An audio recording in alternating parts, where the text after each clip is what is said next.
Hi, it's Richard from Digital Foundry here, and today I'm going to be playing Crysis 3 at high settings on an extremely cheap to put together gaming PC. So let's talk specs. CPU wise, Pentium G3258. This is a £45 processor by Intel, 2 cores, 3.2 gigahertz. Nothing particularly astounding there, except you can easily overclock it to 4.5 gigahertz. In our case, we even managed it with a stock cooler. GPU, GTX 750 Ti, excellent entry-level enthusiast GPU. So, loading up Crysis 3 here, and you can see we've got this strange coloured border on the left. What that actually is FCAT, NVIDIA's frame rate analysis tool. Every frame that the GPU produces is tagged with a different coloured border, so we can import the capture into our frame rate analysis tools and get an absolute lock on performance without having to use our own algorithms as we do on console. So Crysis 3 settings, 1080p, SMAA anti-aliasing. That's pretty much the best post-process anti-aliasing available. Very high texture quality. We looked at the memory usage, it's under 2 gigabytes, so fine for the GTX 750 Ti. And the high quality preset, that's one down from the maximum. You pretty much get the lion's share, the majority of the game's visual effects, as you can see here. So we're also using adaptive VSync. This is the key to getting the best performance out of this budget build. What happens there is frame rate is locked to 30 frames per second as a maximum. It's pretty much like a great many console games, and if the frame rate can't be sustained at 30 frames, rather than stutter as it would on a normal VSync game, it tears instead. The frames are delivered to the screen as soon as they're rendered, and it's basically the best way to sustain smooth movement if you're dropping frames, and under 30 frames per second with VSync it's really noticeable. But as you can see, with our chosen settings, adaptive VSync and a 30 frames per second lock, we get a very consistent performance level and not actually that much tearing. And even when we do tear, the frame rate isn't really going down that much. So it's really a kind of console approach to rendering this extremely demanding game on a budget PC build. If you looked at some of our other videos with the Pentium G3258, you'll see that it's, you can run anything on it, but the fact is that it's a dual-core CPU in a many-core era. Game developers are adjusting the way they program games to accommodate more cores rather than a smaller amount of cores running at high frequencies. So that doesn't play nicely to the Pentium. It's kind of a relic almost in that regard, and it's getting by through sheer horsepower via that huge overclock. So yeah, in the other videos you can see that there's a lot of painful stutter going on the high preset. We actually paired it with the GTX 760 in our other video, compared it with the i7, and you can just see the CPU bottlenecks all over the place. So I really wanted to play Crysis 3 at a high quality level on entry-level PC hardware. So I thought to myself, well, let's take the console approach. Let's use NVIDIA's adaptive VSync with the half refresh rate, lock ourselves to 30 frames a second and see what happens. And I have to admit, the quality of the experience that we're getting here is much better than I expected. I expected the stutter that we saw with the unlocked frame rate to persist and maybe even be amplified. But it seems to be the case that giving 33 milliseconds of time to the CPU to produce the simulation, to draw up the list of draw calls that it sends to the GPU, that seems to be the sweet spot. And obviously the GTX 750 Ti, it's not exactly a state-of-the-art GPU. I would class it as entry-level enthusiast. Excellent GPU. As you can see, we're getting amazing results with Crysis 3. £100 GPU, £45 CPU, and obviously there's a trade-off, and the trade-off is that we're locking frame rate to 30 frames per second and getting the occasional bit of screen tear. But it's, in the greater scheme of things, the screen tear is relatively rare, and it is in line with a fairly well optimized console game. I would say that the difference is this is Crysis 3, one of the most technologically demanding pieces of software available, and it's running like a champ as far as I can tell. So let's talk about that compromise. 30 frames a second. It's not the best way to play Crysis 3. But if you want to play it at a locked 60 frames a second, then the demands placed on your hardware rise exponentially. So you can run the i7 with a GTX 760, and those are immensely more capable parts than we've got here. But you still won't get a locked 60 frames a second, and you can actually see that in the comparison video with the G3258. Check that out on the YouTube channel after you've watched this. And so essentially, by locking ourselves to 30, we've just given ourselves and the components a lot more leeway to run the game, and there's far less stutter, far less hold-ups. And what do you lose? I mean, well, if you're not running at a consistently high frame rate, if it's wobbling about all over the place, varying between 30, 40, 50, there's a kind of impact on the interface with the game. What I mean by that is that the visual refresh that you get on screen, it changes all the time and it doesn't look right. And that extends to the control as well. When the game's running at 50 frames a second, you're far more likely to get a much speedier refresh from the speedier feedback from the controls, and it feels better. But then you move into a more taxing area, your frame rate drops, and the interface with the player changes. The lag is just far more pronounced, and it doesn't feel ideal. Now, obviously, it's going to take a lot of convincing for some people to accept that a lower but more consistent frame rate feels better, but that is the decision that console developers make all the time. It's not that they can't run with an unlocked frame rate, it's that they choose to have a more consistent experience. And that's exactly the trade-off we've made here, and it's all possible with NVIDIA's half-rate adaptive VSync. I'm not quite sure if there's anything equivalent on the Radeon cards, but you can use a tool like MSI Afterburner, the Riva Tuner statistics server. There's a frame rate limiter in there, and that does much the same job. So yeah, let's talk for a minute about the Pentium G3258, and there's a very specific reason that we chose Crysis to test it with. The demands of Crysis 3 scale with the quality presets, and again, if you look at the comparison videos we've put together on the other elsewhere on the channel, we did two. We did GTX 750 Ti on medium, and we did GTX 760 on high. We compared the G3258 to the i7 and the Devil's Canyon i7 at that, and the idea was to identify where the GPU was the problem and where the CPU was the problem. And you can see that well, a lot of people have been comparing the Pentium to the i7 and saying that in a lot of situations, even in Crysis 3, I think there's a report on the tech report that said it's running the game up there with an i7. It really does depend on the quality preset. If we look at what the CPU is doing, it's simulating the scene, it's running all the physics, it's running the game logic, but crucially it's compiling the instructions for the GPU. So the more work there is for the GPU, then the work there is for the CPU scales accordingly. And when you look at scenes like this, I mean, it's absolutely beautiful, and you don't get the same quality of experience on the medium quality preset. Crysis is a very scalable game.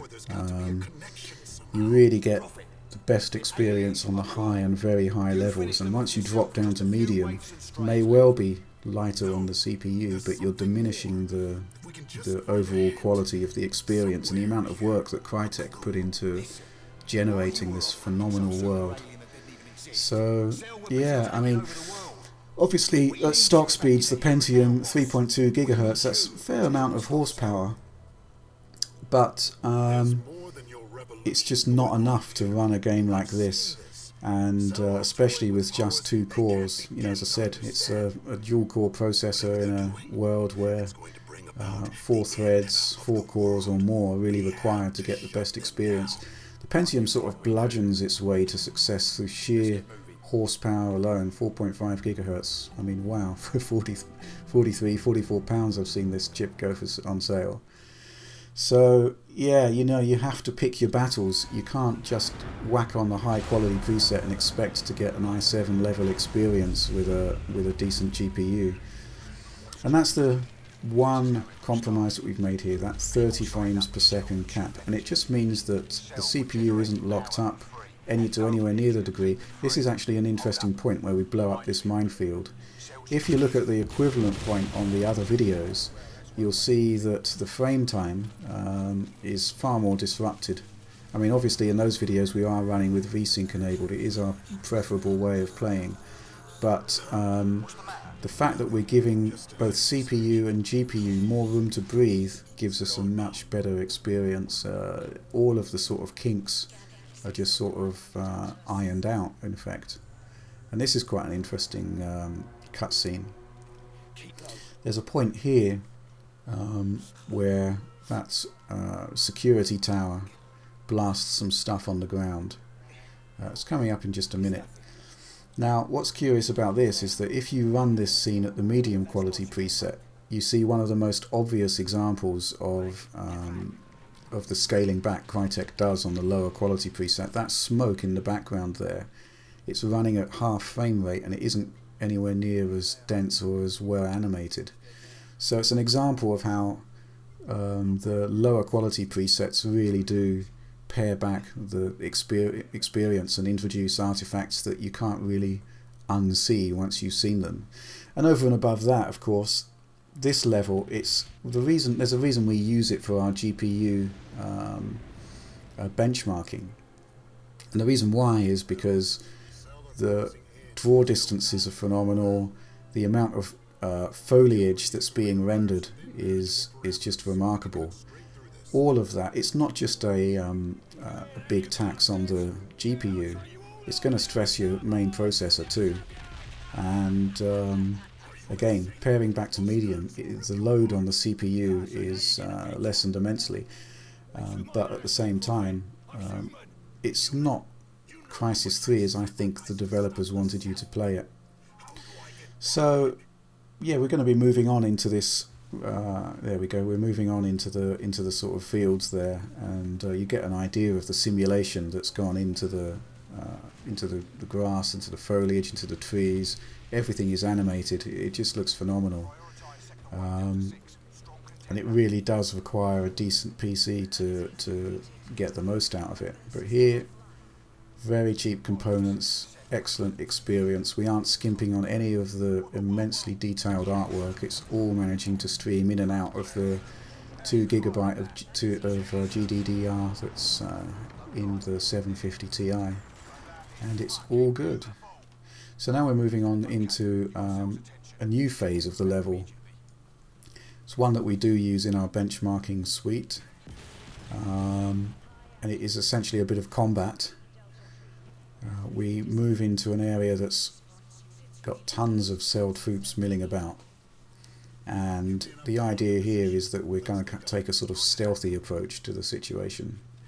So stealth mode on, the cloak is on, electric arrows in the water enables you to take out multiple targets just with one arrow, which is great. And now we're going to be moving into the main area and taking out the various troops that are standing in our way. Not so many of them here, but reinforcements do turn up.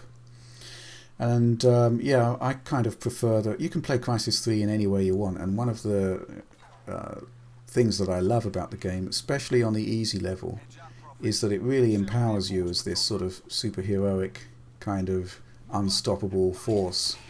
And you can pretty much take these guys apart however you choose on the easy difficulty preset. I prefer to use the stealthy approach with the bow, and that really is the sort of differentiating point between this game and the last one from my perspective. Stealth mode was in all of the Crysis games, the cloak, but in Crysis 2 in particular your options were really limited, and as soon as you fired the gun you would lose the cloak. Now here the bow allows you to fire and stay cloaked and keep your energy, so it really does transform the gameplay. It makes it a lot more fun in my opinion than Crysis 2. So here we're doing the same thing again. We're scoping out the area before we engage. I think it's an electric arrow, maybe an explosive one, to take out that turret there. And then we're going to move into stealth mode again and try and make our way through this little room, and do so while taking out anyone who gets in our way. And I think what's quite interesting about this is the AI of the cell troops. This is the easy difficulty level. I don't expect them to be super intelligent at all, but you'll notice that they know that I'm there. When I sent off that arrow to take out the turret, they kind of knew where I was coming from, and they sent EMPs into my sort of approximate area. That sort of indicates that there is some level of intelligence going on there, and it'd be quite interesting to play this at the very highest difficulty level to see whether that intelligence is actually refined anymore, or just whether they inflict more damage when they see you. So yeah, we use this for our benchmarking runs, Welcome to the Jungle, not this specific stage, this specific part of the room. But we do allow ourselves to sort of speed run through it almost to get to the bits that we need to analyse. But also, because we're on the easy difficulty level, and it is such fun to play, sometimes, you know, just sort of wade through, have some fun in the process. So here we go, that concludes that room. We'll skip ahead a bit here. This is the engine shed. This is a room with a lot of cell activity in it, and there's a whole bunch of different ways to take on this room. And here we're going to be having some fun with the cell troops. I think if there's a drawback to the easy difficulty level, it is too easy if you just want to be a content tourist and zoom through the stage. So, you know, you could just stay cloaked. That area on the right there, it offers a lot of cover. You can just sneak through to the far end of the room, and then that's that. So here I'm tagging the troops, and I'm choosing arrows, and I'm going to take out some guys before I go down to the lower level. There's actually 3 levels to this. There's an under stage beneath the area below, but I don't really spend too much time in there. It's much more fun to engage with the troops. So there we go, back into stealth mode. I mean, visual quality in this game, there's a reason that, you know, we use Crysis 3, and it is for the benchmarking. It does demand so much from your system, but the bottom line is it's one of the most visually opulent PC titles that money can buy, and there's a lot of criticism of the title, justified I would say, that Crytek perhaps lost their way. They forgot what made Crysis great, which was the kind of semi-open world sandbox gameplay. Crysis 3 is linear, there's no doubt about it. It is much more of a console experience, but at the same time it's powered by CryEngine. Just the sort of the physics and the design of the level. There are a lot more opportunities for you know, playing through the game in many different ways, and across the very different difficulty levels. So it's quite interesting actually. I just reviewed the Xbox 360 and PS3 performance analysis videos of all 3 games, and it's really quite sort of, on the one hand it's a miracle that those games are running on last gen hardware, but on the flip side, the fact is that, you know, frame rates in the 20 to 24 to 30 frames a second area, it's really suboptimal. And I don't think there's any sort of doubt that the CryEngine is capable of open world gameplay. I think they did make a conscious decision to move to a kind of more linear corridor style action. Probably not the best decision, but you know, that's the way things worked out. Here we go with coming to the end of the engine shed now. Once you reach this higher stage, you're effectively working your way back to the front of the room again, and all hell breaks loose basically, and it's especially worse if you've snuck through down on the bottom and then you fall down, end up in the middle of a bunch of cell troops. But yeah, it's basically just brute force and chucking people off the bridge. That's the way forward here. So that's the end of the engine shed. Zip line out of there. And that's that. Now we go into, I think it's probably the most technologically demanding area of the Welcome to the Jungle stage, especially the climax of the level. Now here we've got huge draw distance, foliage, trees, vegetation, as far as the eye can see. It's all animated, and it looks absolutely superb. We've turned away from the bow and arrow now. We're not going to be using that any longer. This area is packed with stalkers, and essentially it's a case of surviving until the end of the level now. There's just so many of them. So that little thing that I took out there is a jammer that interferes with the nanosuit's sensors. So now I can move on to hooking up with Psycho for the last bit of the stage. And I'm not bothering to engage with the stalkers here. There's tons of them in the undergrowth. There's one. You could stay in there all day and fight them, but it's not a good idea, especially when you consider what's going to happen next. Basically, Psycho's trying to find a way out of the stage, and you need to protect him as he figures all of that stuff out. So you get this nice mounted cannon, which I've just taken off its mounting. And now the stalkers try to overrun you. They rush to the front of the stage, and it's a bit of a perfect storm actually in terms of engine load. You've got that huge draw distance. You've got all of these AIs running at you. You've got all of those explosions going off, all of that post-processing going on, and so much physics as well in terms of the foliage. There's falling trees. It really is a real workout, and you usually see a noticeable drop in performance here. But you know, with our 30 frames a second cap, things are going quite well. We're getting the odd bit of tearing, but you know, we're still at that baseline frame rate, and we've given the parts, our low-level PC parts, the computational time they need. We're not rushing them. We're not asking for 16 millisecond refreshes, 60 frames a second, anything like that, and it's paying off. This area in particular where you're getting overrun by the stalkers, it really does help to have a consistent controller response. You don't want to be sort of fighting through lag as you're fighting these guys off. I think that'll be coming to the end shortly, but you can start to see that it's proving a bit too much. This is where Cell's napalm choppers come in and just bomb the entire level. Frame rate dives. Look at the frame time. 33 millisecond baseline is severely compromised with stutter, and I think that's down to the Pentium, to be honest. The G3258 dual core processor running a game designed for it scales up to as many cores as you've got, up to 8 I think, and 2 high power cores. In theory it's a large amount of processing power you've got at your disposal.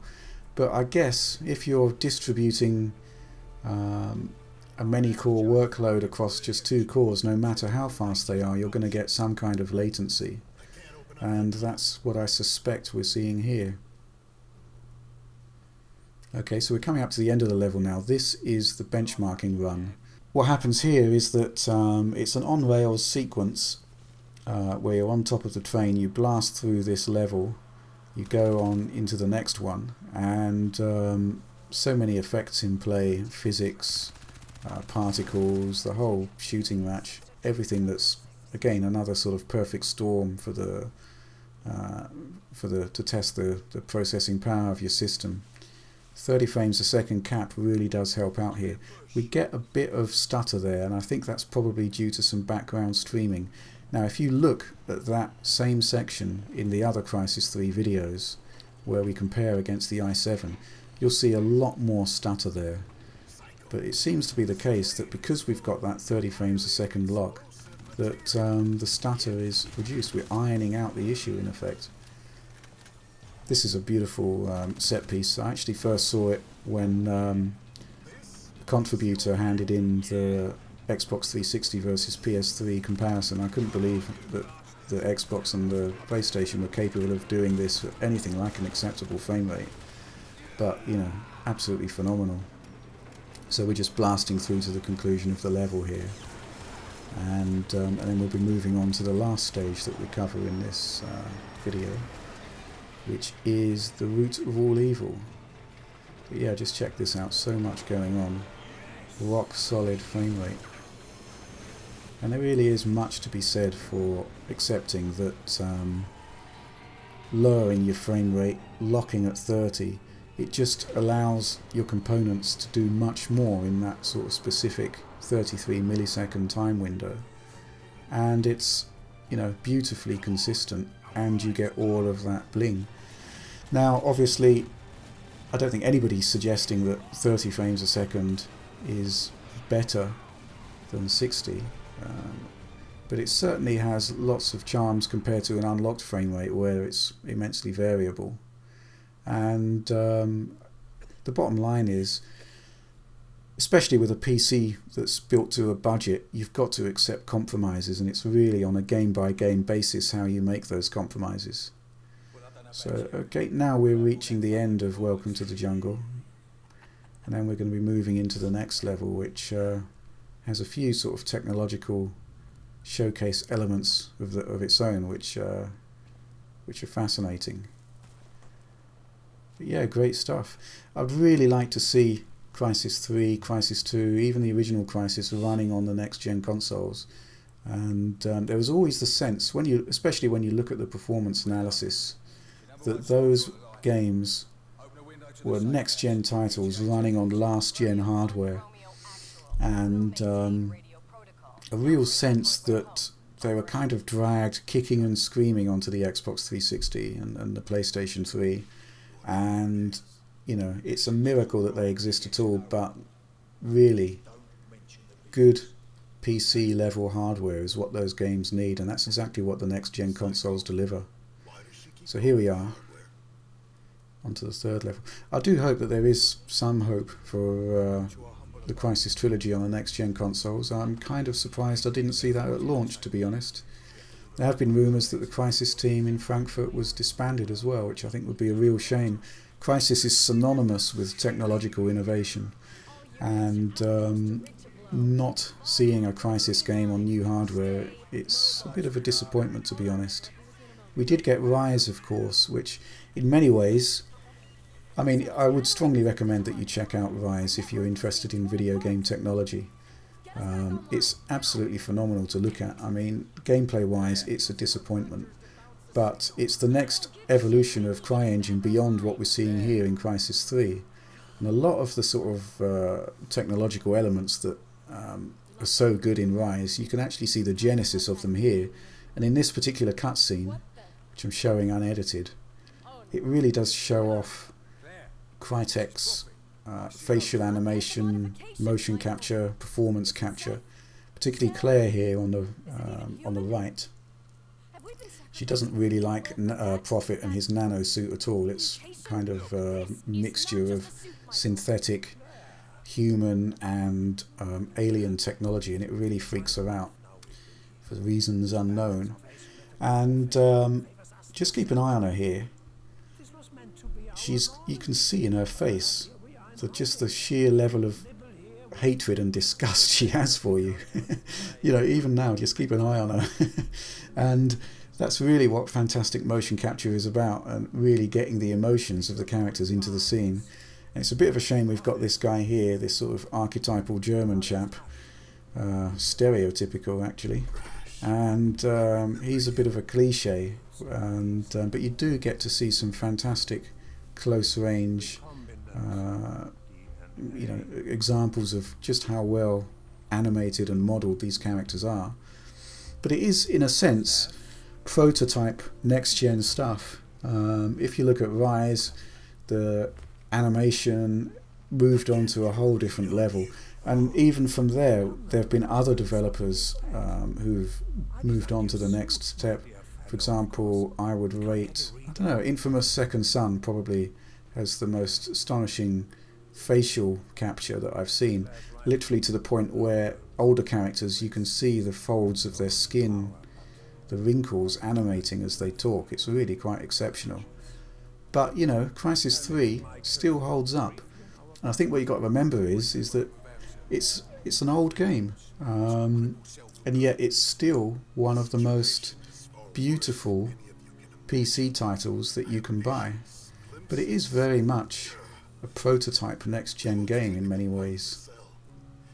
And I think games like Crysis 3, Far Cry 3, Tomb Raider, and of course Battlefield 3, these are games that were put together in a kind of transitional period where we were expecting the next-gen consoles, Xbox One, PlayStation 4, to arrive significantly before they actually did.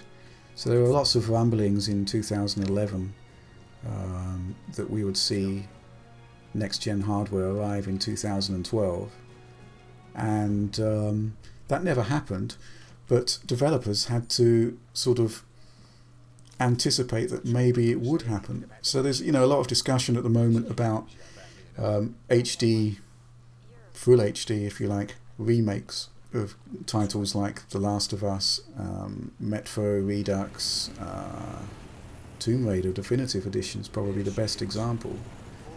A lot of resistance towards them. It's a result of this uncertainty as to when the next gen hardware was going to arrive.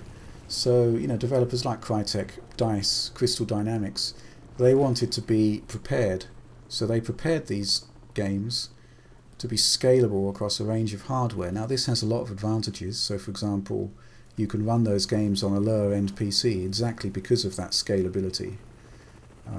Tomb Raider, for example, I've even had it running fairly well on a Surface Pro. And but the point is that those engines were designed with next generation hardware in mind. So it's kind of natural to see titles like Tomb Raider Definitive Edition arriving. It's just sort of the natural home of those games, and I still rate Tomb Raider as probably one of the most, certainly on PlayStation 4, certainly one of the most impressive next-gen titles available. At its core, it is an old game, but it's an old game designed by astute developers who kind of knew where the next generation of hardware was heading. And Tomb Raider, you can run that beautifully on the Pentium 3258, even with a £600 graphics card. And it's very CPU light. If you look at our benchmarking videos where we try and take the GPU out of the equation, we can run the game simulation for Tomb Raider at like 225 frames a second. So, Crystal Dynamics kind of bet on a console that would be heavy on the GPU and lighter on the CPU, and that's exactly what we've got. And I think that's probably one of the reasons why you can run Tomb Raider on PS4 at something approaching 60 frames a second. But getting back to Crysis 3 here, yeah, this is quite an interesting level actually, the dam, that big dam in the background, beautifully modelled. I mean, the effects work here, the design, it's just absolutely brilliant. There is I was thinking to myself that this is reminiscent of the kind of more open gameplay that the original Crysis had. Then I went back and checked out the Crysis 1 analysis on Xbox 360 and PS3. It's reminiscent of it, but the gameplay is completely different. There's nowhere near the level of openness, sandbox type gameplay where you could basically choose to tackle the objectives however you liked. We've got an open stage here, but it's still a single route through in effect, and that was one of the elements that sets it apart from the original Crysis, and I think that what a lot of people miss, and what the Far Cry series, ironically enough, continues to develop. So we're going to be moving into the dam now to take it out. Obviously a lot of combat going on here. It's heavily defended. I'm only really surviving because I'm on easy mode. So I'm sneaking in here. I'll take out this gunner. There he goes. But yeah, this sort of blasted New York cityscape that's been reclaimed by nature, it really is at its best in this level, certainly until we move into the environments. So yeah, we've emerged again on the top of the dam. So you saw this in the background earlier. This is how intensely modelled it is. And we're just sneaking through now. There's 2 substations that we need to take out. First one there, I'm kind of using the stealth approach again, using the HUD to mark targets so I know where all the guys are. Enables me to choose my hiding points much more easily. Those hiding points are where I recharge, where the cloak, when the cloak runs out of energy. But we sort of don't need that now. And then we're sort of moving through, taking out the guards as they appear. Arrow to the head. Cuff to the face for this guy. And that leads up to the last set piece that I'm going to show in this video, which is spoilers, the dam being completely annihilated. Bit of a sneak into the substation here. So yeah, I mean, let's go back to the Pentium again, the heart of the system. 4.5 gigahertz stock cooler, gets a bit toasty there. Our chip runs at it sort of varies according to the Intel stress test program, between 75 to 85 degrees Celsius.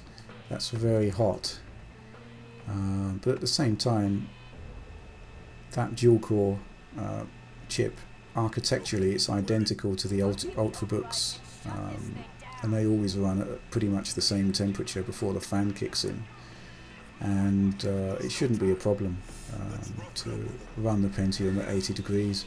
If you think it is, then fiddle with your voltages, see how low you can go, and that should take the heat down, or just get a superior aftermarket heatsink.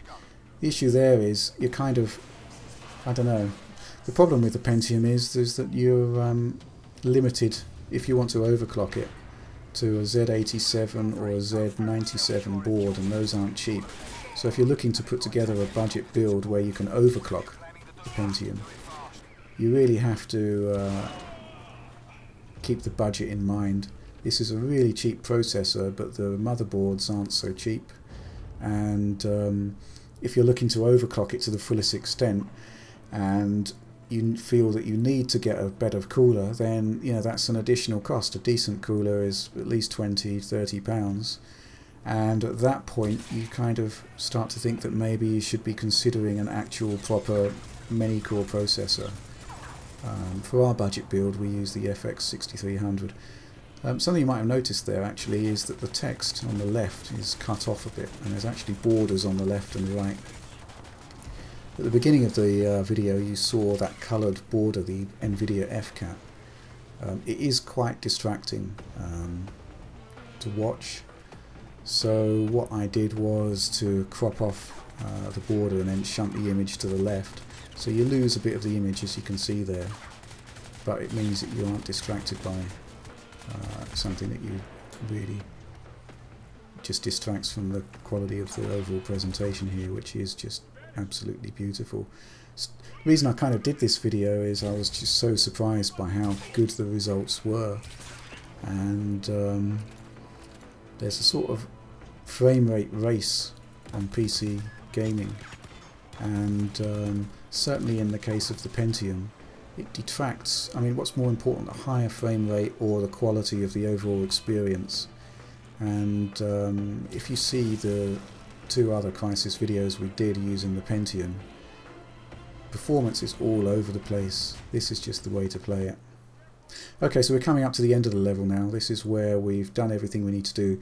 I showed you where we took out one of those substations. There was another one that we destroyed there, and now we're reaching the climax of this particular part of the stage. And we're going to end it with another phenomenal set piece from Crysis 3. Really does show off the beauty of this engine. And the fact that we can enjoy this to this extent on an entry-level PC setup is absolutely phenomenal. I think that's where we'll leave it. So if you stuck with me through these 40 minutes, thanks for that. If you like the video, like it on YouTube. If you didn't like it, press that dislike button. Subscribe if you want more. Thanks for watching. See you soon.